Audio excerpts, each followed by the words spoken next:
সবাইকে স্বাগত দীপ্ত সংবাদে, সাথে রয়েছে দোলা ডলরের। শুরুতেই জানাবো সংবাদ শিরোনাম।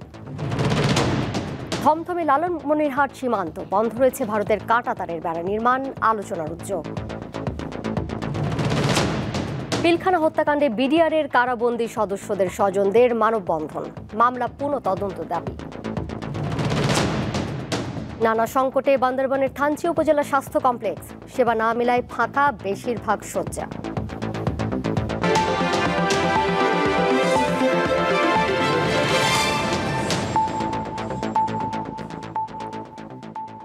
সীমান্তে কাঁটাতারের বেড়া নির্মাণ ইস্যুতে ভারতীয় হাই কমিশনারকে ডেকে নিজেদের অবস্থান জানাবে ঢাকা।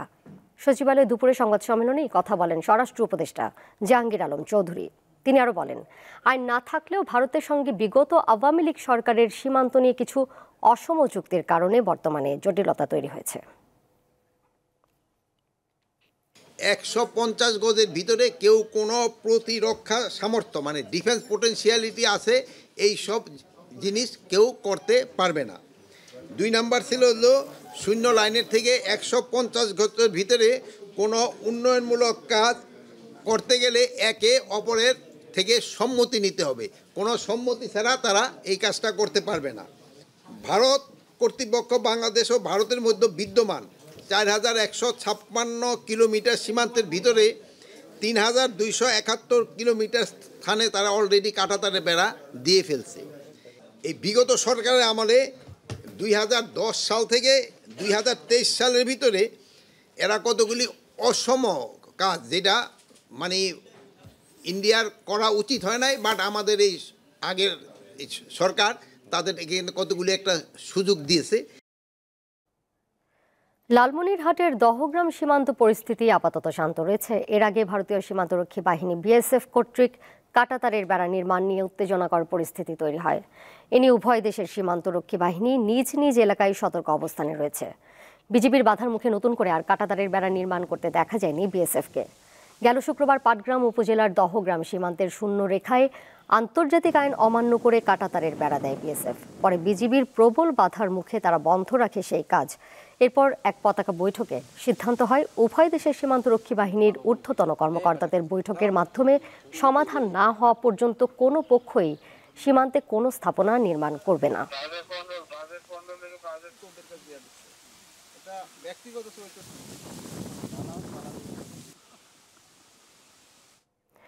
এ বিষয়ে আরও জানাতে ঠাকুরগাঁও থেকে আমাদের সাথে যুক্ত রয়েছেন সহকর্মী মঈনুদ্দিন তালুকদার হিমেল। হিমেল, সীমান্তের এখনকার পরিস্থিতি কেমন দেখছেন? সব মিলিয়ে সীমান্তে উত্তেজনার কারণে মানুষের চলাফেরায় কি কোনো ধরনের প্রভাব পড়েছে?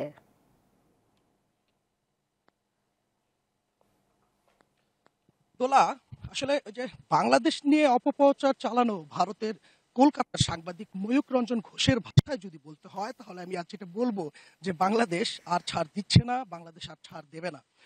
এইভাবে কথাটা বলার কারণ, আমি সীমান্তে আসার পরপরই সীমান্তের বেশ কিছু বাসিন্দাদের সাথে কথা বলেছি এবং আমি বিস্তারিত যা জানতে পেরেছি যে তারা নিয়মিত বিজিবির পাশাপাশি সীমান্ত পাহারা দিচ্ছে এবং সীমান্তটা বিজিবিকে সর্বপ্রকার সহযোগিতা করছে। এবং এই উত্তেজনাকে ঘিরে দেশের বিভিন্ন সীমান্ততে যেহেতু উত্তেজনা, তার কিন্তু প্রভাব ঠাকুরগাঁও সীমান্তেও পড়েছে। আমি এখন দাঁড়িয়ে রয়েছি এই ঠাকুরগাঁও বালিয়াডাঙ্গির রত্নাগিরি সীমান্তে। আমার পিছনে কিন্তু ঠিক বাংলাদেশ ভারতের বর্ডার আমরা দেখতে পাচ্ছি। সেটা এই নাগর নদী পার হলেই সেখানে কিন্তু আমরা দেখতে পাচ্ছি ভারতের টিকাটুলি যে আপনার তাদের বিএসএফ ক্যাম্প, সেই বিএসএফ ক্যাম্পের বর্ডার। এর পেছনে রয়েছে ইসলামপুর। আমরা যতটুকু বিজিবির সাথে কথা বলে জানতে পেরেছি, ঠাকুরগাঁয়ের কিন্তু সর্বমোট ঠাকুরগাঁয়ের সীমান্ত কাঁটাতার বেড়ার যে সীমান্তটি, এটির পরিমাণ প্রায় 200 কিলোমিটার, যার মধ্যে 50 ঠাকুরগাঁও 50 বিজিবির আয়তাধীন রয়েছে 106 এবং দিনাজপুর 42 বিজিবির আয়তায় রয়েছে বাকি প্রায় 90 কিলোমিটার সীমান্ত। এর মধ্যে সর্বমোট বিওপির সংখ্যা 29টি। বিজিবি সিও আমাকে জানিয়েছে ইতিমধ্যে কিন্তু এই উত্তেজনাকে ঘিরে তারা ঠাকুরগাঁয়ের যে সীমান্ত যে বিওপি গুলো, সেগুলোতে আপনার বিজিবির সদস্য সংখ্যা বৃদ্ধি করেছে। এর মধ্যে আমি বিজিবির সাথে কথা বলে জানতে পেরেছি তারা কিন্তু নিয়মিত গ্রামবাসীর সাথে কথা বলছে। সীমান্তে তারা অনেক সময় গরুর ঘাস কাটতে যায়। এই উত্তেজনা সময়ে সেই সীমান্তে গিয়ে ঘাস কাটতে তাদের সতর্ক করেছে এবং সীমান্তের আশপাশে এই স্থানীয় গ্রামবাসীদেরকে কিন্তু যেতে বারণ করা হয়েছে। গ্রামবাসীও এই উত্তেজনাকে কেন্দ্র করে সীমান্তের কাছাকাছি খুব একটা যাচ্ছে না। তবে বিজিবির পেট্রোলিং এর পাশাপাশি সীমান্তরাও সবসময় সীমান্তের গ্রামবাসীরাও সজাগ রয়েছে, তাতে করে কোনো অপ্রীতকর ঘটনায় এই বাংলাদেশের এই গ্রামবাসীরাও সব রকম পদক্ষেপে তারা সজাগ থাকতে পারে। ইতিমধ্যে আমি জানতে পেরেছি বিজিবি কিন্তু তাদের পেট্রোলিং বৃদ্ধি করেছে এবং গ্রামবাসীদের সাথে নিয়মিত উঠোন বৈঠকের মাধ্যমে বিভিন্ন পরামর্শ দিয়ে আসছে। এই ছিল ঠাকুরগাঁও সীমান্ত থেকে আমার কাছে থাকা সর্বশেষ। দোলা। যুক্ত ছিলেন সহকর্মী মঈনুদ্দিন তালুকদার হিমেল। সাভারে অবৈধ গ্যাস সংযোগের বিরুদ্ধে বাড়ি বাড়ি অভিযান শুরু করেছে দুর্নীতি দমন কমিশন। সংস্থার প্রধান কার্যালয়ের সহকারী পরিচালক ওয়াহিদ মঞ্জুর সোহাগ জানান, তিতাসের দুর্নীতিবাজ কিছু কর্মকর্তা কর্মচারীদের সহায়তায় বছরের পর বছর গ্যাস চুরি হচ্ছে, অথচ গ্যাস সংকটে বাসাবাড়িতে গ্যাস মিলছে না। দুদকের দলটি তিতাসের আঞ্চলিক বিভিন্ন বিভাগে অভিযান চালায়। এই সময় তিতাসের উপমহাব্যবস্থাপক এম মনিরুল ইসলামের কাছ থেকে গত 6 মাসে অবৈধ গ্যাস সংযোগ বিচ্ছিন্নে তিতাস গ্যাসের অভিযান ও ঠিকাদারদের তালিকা সহ বিস্তারিত তথ্যপাত্র সংগ্রহ করে অভিযানে নেতৃত্বদানকারীরা।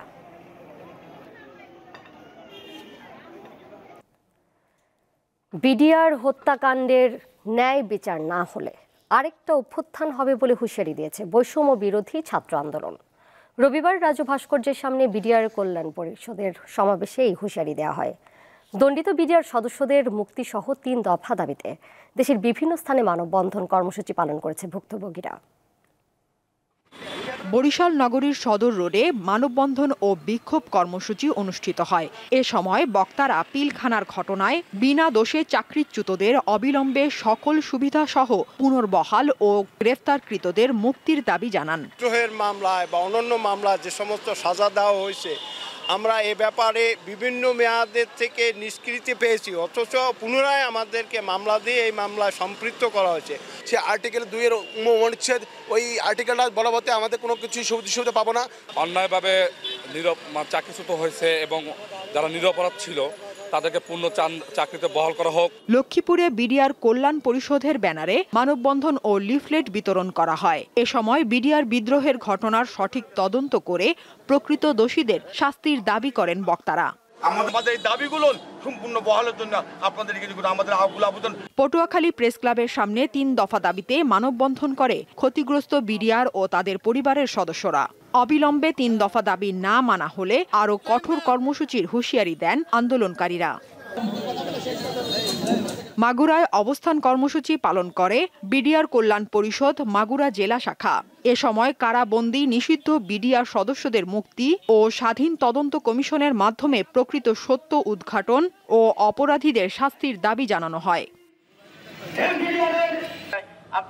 ভারত ও আওয়ামী লীগ সরকারের ষড়যন্ত্রের শিকার হয়ে 57 জন অফিসার ও বিডিআর সদস্য সহ মোট 74 জন হত্যা ও বিডিআর বিদ্রোহের পুনর্বিচার ও চাকরিতে পুনর্বহালের জন্য মানববন্ধন করেছে ঝালকাঠি, শরীয়তপুর, ব্রাহ্মণবাড়িয়া জেলার বিডিআর কল্যাণ পরিষদের চাকরিচ্যুত বিডিআর সদস্য ও তাদের পরিবারের স্বজনেরা।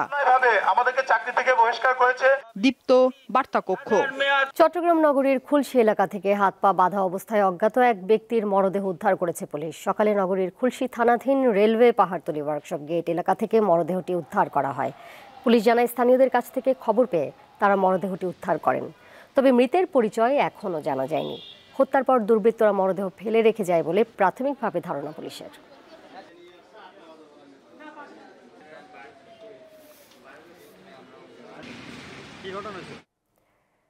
চিকিৎসক, নার্স, চিকিৎসা সরঞ্জাম ও জনবল সংকটে ভুগছে বান্দরবানের থানচি উপজেলা স্বাস্থ্য কমপ্লেক্স।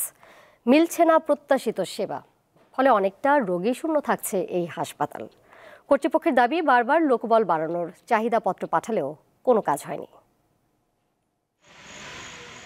দেশের সবচেয়ে দুর্গম বান্দরবানের থানচি জেলা সদর থেকে 81 কিলোমিটার দূরের এই উপজেলার সাধারণ মানুষের চিকিৎসা সেবা নিশ্চিতে নির্মাণ করা হয় 50 শয্যার থানচি উপজেলা স্বাস্থ্য কমপ্লেক্স। কিন্তু ঝা চকচকে এই ভবনে তেমন রোগী নেই, খালি পড়ে থাকছে বেশিরভাগ শয্যা। শিশু ওয়ার্ডে হাতে গোনা কয়েকজন, তাদের কেউ ম্যালেরিয়া, কেউ বা ডেঙ্গুতে আক্রান্ত। যত্রতত্র জমে আছে ধুলা। ভবনের ছাদে স্থাপিত বিশাল সৌর বিদ্যুতের প্যানেলটি বিকল হয়ে পড়ে আছে। কেন রোগী নেই এই স্বাস্থ্য কমপ্লেক্সে? ভিতরে গেলে আপনার ভুতুরে পরিবেশ, নেই ডাক্তার, নেই নার্স, নেই আধুনিক যন্ত্রপাতি। আমার স্বামীর ম্যালেরিয়া হয়েছে, ভর্তি করাতে আসছি। থানচি হাসপাতালে ডাক্তার না থাকলেও তারপরে এখানে ভর্তি হতে হয়। আমি জ্বর হয়েছে, 1 সপ্তাহ হয়েছে। ডাক্তার তো এখানে বেশি নাই, 2-1 জন আছে, তারপরে ভালো চিকিৎসা দিচ্ছে। বিশেষজ্ঞ সহ 12 চিকিৎসক ও 18 নার্স সহ মোট জনবল থাকার কথা 102 জন, কিন্তু আছে 2 জন চিকিৎসক ও 5 জন নার্স। চিকিৎসকের পাশাপাশি অন্যান্য যে সার্ভিসগুলো আছে, যেমন এক্সরে সুবিধা, আলট্রাসোনোগ্রাম সুবিধা এবং অন্যান্য প্যাথোলজিক্যাল যে সুবিধাগুলো আছে সেগুলো আমাদের প্রয়োজন।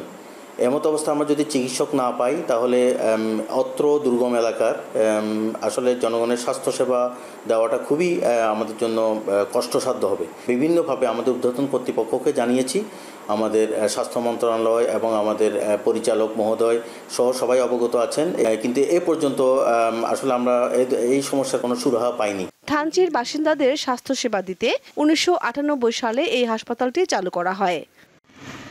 দীপ্ত, বার্তাকক্ষ। বয়স বেড়েছে, কমেছে বন্ধুত্ব, আগের মতো গল্প আড্ডাও আর জমে না। বয়সের ভারে নুয়ে পড়া মানুষগুলোকে শৈশবে ফিরিয়ে নিতে নবীনদের আয়োজনে মেহেরপুরে হয়ে গেল প্রবীণদের মিলন মেলা। 5 শতাধিক প্রবীণ দিনব্যাপী মেতে ওঠেন হাসি আনন্দে। কারো বয়স 50, কারো 60 কিংবা 70, আবার কেউ পেরিয়ে গেছেন 90 বছর। এইসব প্রবীণদের অনেকেই হয়তো একাকিত্বকেই বরণ করে নিয়েছেন। বছরের পর বছর কেটে গেলেও হয়তো দেখা হয় না একে অপরের সাথে।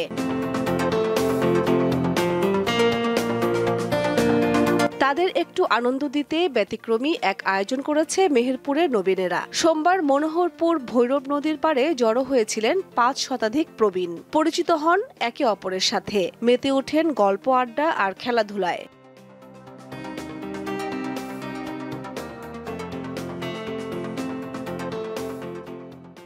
ভোরের কুয়াশা কাটিয়ে একে একে জড়ো হতে থাকেন নানা বয়সী প্রবীণেরা। অংশ নেন গজল, কেরাত, হাড়ি ভাঙা সহ বিভিন্ন ধরনের খেলাধুলায়। খেলাধুলা ইত্যাদি, মানে যৌবনকালে যে আমরা উপভোগ করেছি সেই উপভোগের আস্বাদটুক এখন আমাদের বই দিল। মানে 10 গ্রামের লোককে আমরা দেখবো, ভালোবাসা থাকবে। ওই যে লোকটাকে আমি চিনি, তাও আমার ওর হাতে হ্যান্ডশেক করবো, মোলাকাত করবো। আমাদের বৃদ্ধ মানুষগণকে যে একত্র করেছি, আল্লাহর রাস্তায় আমরা খুব ভালো আনন্দিত পেয়েছি। প্রবীণদের আপ্যায়নের ব্যবস্থাও রেখেছিল আয়োজক কমিটি। মজাদার সব খাবার রান্না করতে পেরে খুশি বাবুর্চিরাও। মূলত রান্নার কাজে আছি, তারপরে মুরব্বীর কথা শুনি আমাদের যে কষ্টগুলো ছিল সে কষ্টটা মূলত আমাদের মিলন হয়ে গেছে। চমৎকার এই মিলন মেলায় এসে কারো কারো দেখা হয়ে যায় দীর্ঘদিনের পুরনো বন্ধুত্ব ও সহকর্মীর সাথে। আয়োজকরা জানান এমন আয়োজন অব্যাহত থাকবে। সবাইকে এক জায়গায় করি, তাদের যে মূল একটা উদ্দেশ্য বা আনন্দ, সবাই মিলে তাদের পিছনের বা আগের বা সামনের বা বর্তমানের ছোট বড় কথাগুলো আলোচনা করতে পায়, তারা এক জায়গায় বসে সমালোচনা করে, এইটাই আনন্দ। সেই আনন্দের মধ্যে আমি ঘুরে বেড়াই। 4 বছর আগে প্রথমবার প্রবীণদের মিলন মেলায় অংশ নিয়েছিলেন 165 জন। এবার 500 জনকে একসাথে করতে পেরে খুশি আয়োজকরা। দীপ্ত, বার্তাকক্ষ। বর্ণাঢ্য আয়োজনে 54তম প্রতিষ্ঠাবার্ষিকী উদযাপন করছেন জাহাঙ্গীরনগর বিশ্ববিদ্যালয়। সকাল থেকেই বিশ্ববিদ্যালয়ের শিক্ষক, শিক্ষার্থী, কর্মকর্তা, কর্মচারীরা মেতে ওঠেন নানা আয়োজনে। বিশ্ববিদ্যালয়ের বিজনেস স্টাডিজ অনুষদ চত্বরে জাতীয় বিশ্ববিদ্যালয়ের পতাকা উত্তোলন, শান্তির প্রতীক পায়রা ও বেলুন উড়িয়ে অনুষ্ঠানের উদ্বোধন ঘোষণা করেন উপাচার্য অধ্যাপক কামরুল আহসান। পরে একটি বর্ণাঢ্য আনন্দ শোভাযাত্রা বের হয়। এটি বিশ্ববিদ্যালয়ের বিভিন্ন সড়ক প্রদক্ষিণ করে সেলিম আল দিন মুক্ত মঞ্চে গিয়ে শেষ হয়। 1971 সালের 12 জানুয়ারি আনুষ্ঠানিকভাবে যাত্রা করা জাহাঙ্গীরনগর বিশ্ববিদ্যালয়ে বর্তমানে শিক্ষার্থীর সংখ্যা অন্তত 15,000, আর শিক্ষক রয়েছেন 750 জন।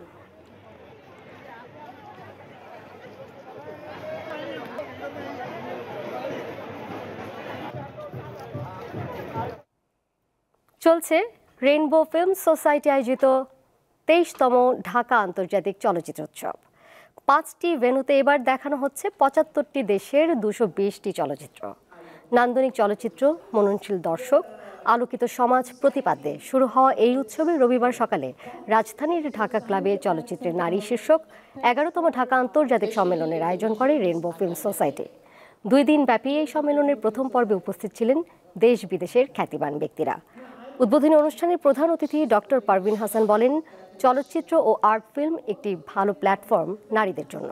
তাই এই ধরনের আন্তর্জাতিক উৎসব অন্য ভাষাভাষী মানুষের মধ্যে যোগাযোগ সৃষ্টি ও অভিজ্ঞতা বিনিময়ের একটি বড় সুযোগ।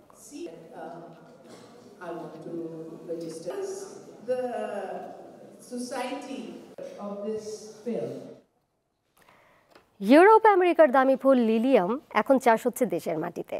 বাগেরহাটে প্রথমবারের মতো পরীক্ষামূলকভাবে চাষ হচ্ছে ভিন দেশে এই ফুল। দেখতে অনিন্দ্য সুন্দর লিলিয়াম ফোটায় খুশি চাষি, কৃষি বিভাগ ও স্থানীয়রা। বড় পরিসরে এই ফুল চাষের আগ্রহ দেখাচ্ছেন বিভিন্ন উদ্যোক্তা। নেদারল্যান্ডস, ইউরোপ ও উত্তর আমেরিকা সহ শীত প্রধান দেশগুলোতেই মূলত লিলিয়াম ফুলের চাষ হয়ে থাকে। সাধারণত সাদা, হলুদ, কমলা, গোলাপি, লাল ও বেগুনি রঙের হয়ে থাকে লিলিয়াম। 6 পাপড়ির চমৎকার এই ফুলটি দেখতেও অপরূপ।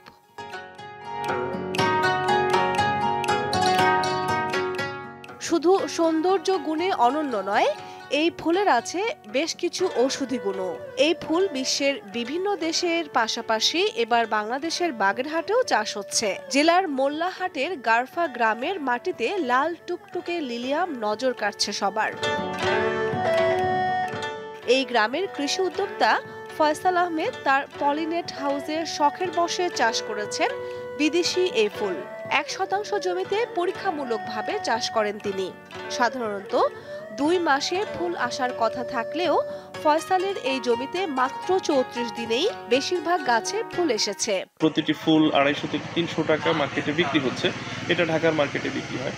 তো সেইখানে যে এত উচ্চ মূল্যের একটা ফুল, যেটা আমাদের বাংলাদেশে সর্বোচ্চ এত দামে কোনো ফুল বিক্রি হয় না। লিলিয়ামের সৌন্দর্য উপভোগ করতে স্থানীয়রা ভিড় করেন ফয়সালের এই বাগানে।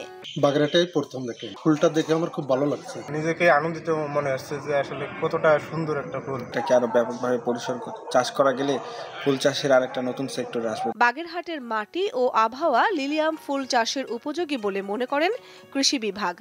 এই ফুলের দামও বেশি, স্থায়িত্ব বেশি হওয়ায় উৎসব কেন্দ্রিক সময়ে এর চাহিদা অনেক বেড়ে যায়।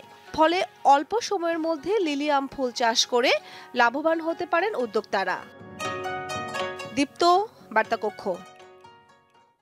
বাঙালি সংস্কৃতির ঐতিহ্যকে পুনরুজ্জীবিত করতে এভারোজ ইন্টারন্যাশনাল স্কুল লালমাটিয়ায় অনুষ্ঠিত হলো দিনব্যাপী পিঠা উৎসব। গত শনিবার বিদ্যালয় প্রাঙ্গণে প্রায় 3000 শিক্ষার্থী, তাদের অভিভাবক ও শিক্ষক শিক্ষিকাদের উপস্থিতিতে জমে ওঠে উৎসব।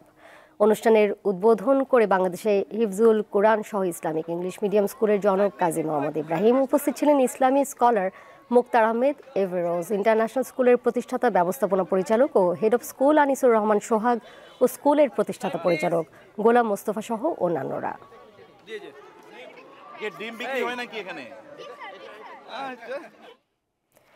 ঢাকা আন্তর্জাতিক বাণিজ্য মেলায় দেশের অন্যতম জনপ্রিয় ইলেকট্রনিক্স ব্র্যান্ড মিনিস্টারের কোটিপতি হন অফারে লাখপতি হলেন মিরপুরের শাম্মী সুলতানা। তিনি ঢাকা আন্তর্জাতিক বাণিজ্য মেলার মিনিস্টারের প্যাভিলিয়ন থেকে মিনিস্টার 65 ইঞ্চির টিভি ক্রয় করে স্ক্র্যাচ কার্ড ঘষে 1 লাখ টাকার গিফট ভাউচার জেতেন।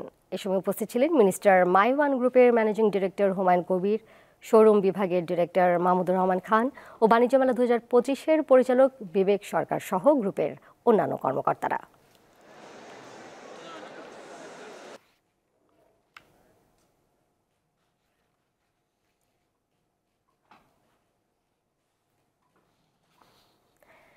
একসাথে এক পথে একটি নিরাপদ বাংলাদেশের দিকে, এই শিরোনামে আর ইম্পেরিয়াল ইলেকট্রিক্যালস লিমিটেডের ন্যাশনাল পার্টনার সম্মেলন অনুষ্ঠিত হলো। ঢাকায় শহীদ আবু সাইদ আন্তর্জাতিক সম্মেলন কেন্দ্রে সম্প্রতি এই সম্মেলনের আয়োজন করা হয়। উপস্থিত ছিলেন আর ইম্পেরিয়ালের managing director M Hares Ahmed, director ও সিইও মাহবুব হোসেন মির্দা সহ অন্যান্য ঊর্ধ্বতন কর্মকর্তারা। অনুষ্ঠানে 255 জন আঞ্চলিক বিজয়ী এবং 16 জন জাতীয় বিজয়ীকে তাদের সাফল্যের জন্য সম্মানিত করা হয়।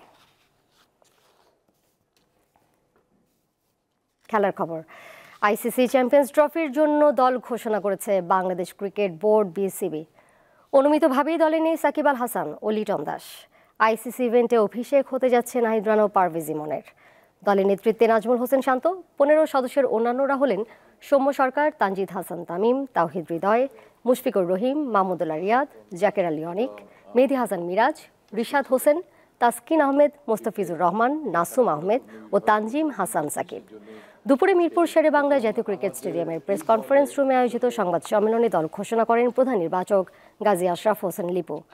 আগামী 20 ফেব্রুয়ারি ভারতের বিপক্ষে ম্যাচ দিয়ে শুরু হবে টাইগারদের চ্যাম্পিয়ন্স ট্রফি মিশন।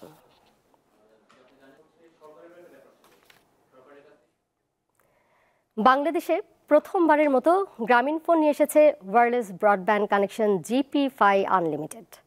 তাই এখন কোনো তারের ঝামেলা ছাড়াই আপনি নিতে পারবেন ওয়াইফাই কানেকশন, যেখানে পাবেন 40 Mbps পর্যন্ত স্পিড এবং কানেক্ট করতে পারবেন 32টি পর্যন্ত ডিভাইস।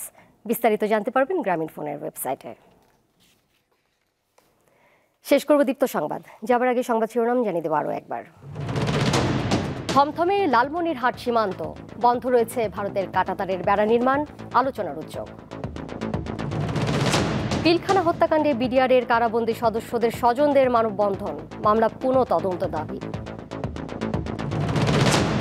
নানা সংকটে বান্দরবানের থানচি উপজেলা স্বাস্থ্য কমপ্লেক্স, সেবা না মেলায় ফাঁকা বেশিরভাগ শয্যা।